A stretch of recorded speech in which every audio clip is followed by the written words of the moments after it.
Hello everyone, Radhe Radhe, જય શ્રી કૃષ્ણ, જય માતાજી. કેમ છો બધા? મજામાં ને? તો તમારા બધાના તલાટીની એક્ઝામની પ્રિપેરેશન આઈ થિંક સારી ચાલી જ રહી હશે. તો ઘણા બધાને પ્રોબ્લેમ હોય છે કે યાર ઇંગ્લિશ માટે શું કરવું, કારણ કે ઇંગ્લિશ યાર સૌથી ગુજરાતીઓનો સૌથી માથાનો દુખાવો હોય છે તો એ ઇંગ્લિશ છે. કારણ કે યાર આપણે ઇંગ્લિશ સબ્જેક્ટ સાથે એટલા ફેમિલિયર હોતા નથી, કારણ કે આપણે ના તો ઇંગ્લિશ બોલીએ છીએ, ના તો ઇંગ્લિશ વધારે સ્ટડી કરવાનું આવે છે, ના તો ઇંગ્લિશ મૂવી જોઈએ છે, ના તો ઇંગ્લિશ ન્યૂઝપેપર વાંચીએ છીએ. એટલે આ પ્રોબ્લેમ્સ તો રહેવાનો જ છે. બટ જો તમે તલાટીની એક્ઝામની પ્રિપેરેશન કરી રહ્યા છો અને ઇંગ્લિશમાં થોડો પ્રોબ્લેમ થતો હોય તો હું એનું સોલ્યુશન લઈને આવી છું કે તમને યાર નથી ફાવતો એ સબ્જેક્ટ, તો તમારે એવું ટ્રાય કરવાનું છે કે 20 માર્ક્સનું તો પેપર છે જ બરાબર ઇંગ્લિશનું. તો તમે ટ્રાય કરો કે 10 થી 15 માર્ક્સની અંદર તમારે આવી શકે. એન્ડ હું જે તમને બુક સજેસ્ટ કરીશ, જો તમે સારી રીતે એ વસ્તુ કરી શકશો ને બુકમાંથી, તો તમારે 10 થી 15 માર્ક્સની અંદર તમારા ઇંગ્લિશમાં તમે સ્કોર કરી શકશો. તમારે વધારે કરવાની જરૂર નથી. આપણે કેવું કરતા હોય છે કે ઇંગ્લિશ ઇંગ્લિશ ઇંગ્લિશ પાછળ પડી રહીએ છીએ અને જે આવડતા હોય છે એ સબ્જેક્ટ આપણે કરતા નથી. તો તમને ઇંગ્લિશ નથી આવડતું તો એટલું કરો કે 10 થી 15 માર્ક્સ આવી જાય. બાકી બીજા સબ્જેક્ટ ઉપર ધ્યાન આપો. તમે ગુજરાતી સબ્જેક્ટ છે 20 છે તો 20 માર્ક્સમાંથી કમસે કમ ટ્રાય કરો કે 17-18 માર્ક્સ લાવી શકો, કારણ કે 3-4 ક્વેશ્ચન તો એવા હોય છે જ કે નોર્મલી બધાને નથી આવડી શકતા. તો તમે એવું ટ્રાય કરો કે એમાં વધારે લાવી શકો ગુજરાતીમાં. બીજા બધા સબ્જેક્ટ છે, મેથ્સ એન્ડ રિઝનિંગ તમે કરો, જીએસ ના બધા કરો, તો એ બધા સબ્જેક્ટ એવા છે કે તમે સ્કોર કરી શકો, કારણ કે બધા ગુજરાતીમાં છે તો તમે એમાં સારી રીતે તમારી ગ્રીપ લાવી શકો છો અને વધારે સ્કોર એમાં કરી શકો છો. તો તમે જે વસ્તુ નથી આવડતી એ વસ્તુની પાછળ ના પડશો, જે આવડે છે એની પાછળ પડો. એટલે અત્યારે તમારે ઇંગ્લિશમાં શું શું વસ્તુ કરવાની છે અને શું શું સ્કીપ કરવાની છે હું જણાવું છું. ઇંગ્લિશમાં ટેન્સીસ છે. હવે ટેન્સીસમાં તમે ફિલ ઇન ધ બ્લેન્ક આવતી હોય તો ટેન્સીસમાં આરામથી તમે કરી શકો છો. હું તમને જે બુક સજેસ્ટ કરું છું એ રીડ કરો, પછી તમે એના fill in the blank solve કરવાની ટ્રાય કરો અને પ્રીવિયસ યરના ક્વેશ્ચન જુઓ.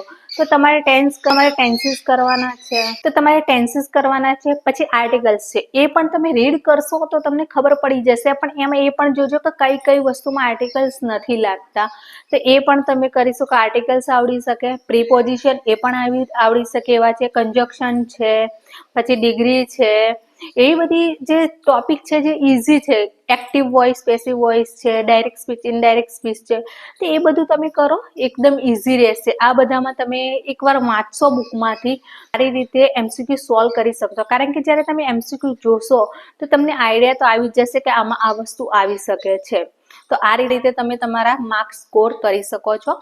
પછી છે સિનોનિમ્સ, એન્ટિનિમ્સ. તો એમાં વધારે ટાઈમ આપવાની જરૂર નથી, કારણ કે એમાં એટલા બધા હોય છે કે છેલ્લે વાંચ્યા પછી એ ગેરંટી નથી હોતી કે એમાંથી આવી શકશે કે નહીં આવી શકે. એના માટે તમે શું કરી શકો છો કે કોઈ પણ અત્યારે યુટ્યુબ ઉપર કોઈ પણ એકેડમી વાળા હોય છે, એમાં તમને કહેતા હોય છે કે આ આઈએમપી છે, સિનોનિમ્સ, એન્ટિનિમ્સ, તો કરી નાખો. તો તમારે ખાલી જોઈ નાખવાનું છે. કંઈ ના કર્યા કરતાં થોડું કરી નાખવું એ સારું છે. તો એમાંથી તમે આઈએમપી જોઈ શકો છો અને કરી શકો છો. કદાચ તમારું નસીબ સારું હોય તો એક્ઝામમાં પૂછાઈ શકે છે. તો આ રીતે તમે એની પ્રિપેરેશન કરી શકો છો. તો બસ જે હું તમને આ બુક સજેસ્ટ કરું છું કે આ જે છે ઇંગ્લિશની છે, જે મેન્સ એક્ઝામ માટે પણ કામ લાગે છે. તો આ જે બુક છે એમાંથી સારું એવું ગ્રામર તમને ડિટેલમાં આપ્યું છે, તમે જોઈ શકો છો. તો સારું એવું ગ્રામર ડિટેલમાં આપ્યું છે, તો તમે એને સારી રીતે જોઈ શકશો. અને બીજી એક બુક છે આ તલાટીની છે, તો એમાં પણ ઇંગ્લિશ ગ્રામર આપેલું છે.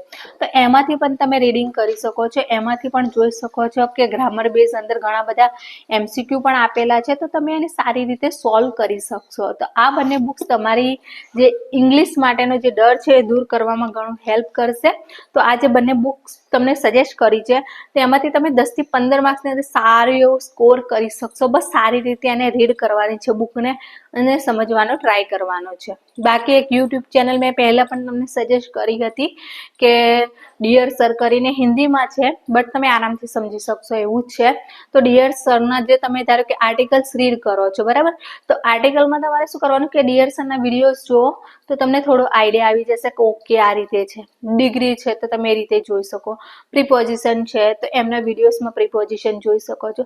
તો આ રીતે તમે તમારા ટોપિક વાઇઝ પ્રિપેરેશન કરો અને બહુ વધારે પડતું ડિટેલમાં કરવાની જરૂર નથી. આપણે લાગે કે આટલું ઇનફ છે તમારે એક્ઝામમાં સ્કોર કરવા માટે. તમને એમ લાગે કે ઇંગ્લિશમાં તમે 10 થી 15 માર્ક્સ લઈ શકો છો તો ઇનફ છે, બસ એટલું થઈ જાય. પછી તમારે બીજા સબ્જેક્ટ ઉપર વધારે ધ્યાન આપવાની જરૂર છે. તો આ રીતે તમે તમારી ઇંગ્લિશની તૈયારી માટે સ્ટ્રેટેજી બનાવી શકો છો. જો તમને નથી આવડતું તેમાં વધારે ડૂબવાની જરૂર નથી. જેટલું આવડે છે એટલા ટોપિક કરી નાખો, જેથી તમે જલ્દીથી બીજા સબ્જેક્ટમાં પ્રિપેરેશન કરીને તમે વધારે માર્ક્સ એમાં સ્કોર કરી શકો છો. તો જે તલાટીની બુક લિસ્ટ છે તે ઓલરેડી મેં વિડીયો અપલોડ કરેલો છે. જો તમે ના જોયો હોય તો જોઈ શકો છો. એન્ડ આવનારા ટાઈમમાં ઘણા ઇન્ફોર્મેટિવ અને હેલ્પફુલ વિડીયો આવી શકે છે. એન્ડ મારી એક્ઝામ ડીવાયએસઓ લીગલની મારી મેન્સ એક્ઝામ છે 21 સપ્ટેમ્બરની આસપાસ છે. તો 3-4 દિવસ મારા પેપર ચાલશે. તો એ પછી જો મને ટાઈમ મળશે ને તો હું તમારા માટે ઇંગ્લિશમાં ટોપિક વાઇઝ તમને સમજાવવાનો ટ્રાય કરીશ કે આર્ટિકલ્સ છે કે ડિગ્રી છે કે પ્રિપોઝિશન છે. તો એ હું જો ટાઈમ મળશે તો હું તમારી સાથે વિડીયો શેર કરીશ કે તમારે એ માટે તમારી પ્રિપેરેશન તમે કઈ રીતે કરી શકો છો. તો એ માટે પણ જો ટાઈમ મળશે તો હું જરૂર તમારી સાથે વિડીયો શેર કરીશ.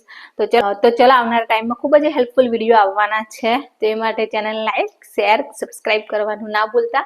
તો ચલો મળીએ નવા વિડીયોઝ એન્ડ નવી એનર્જી સાથે. ત્યાં સુધી રાધે રાધે, જય શ્રી કૃષ્ણ, જય માતાજી.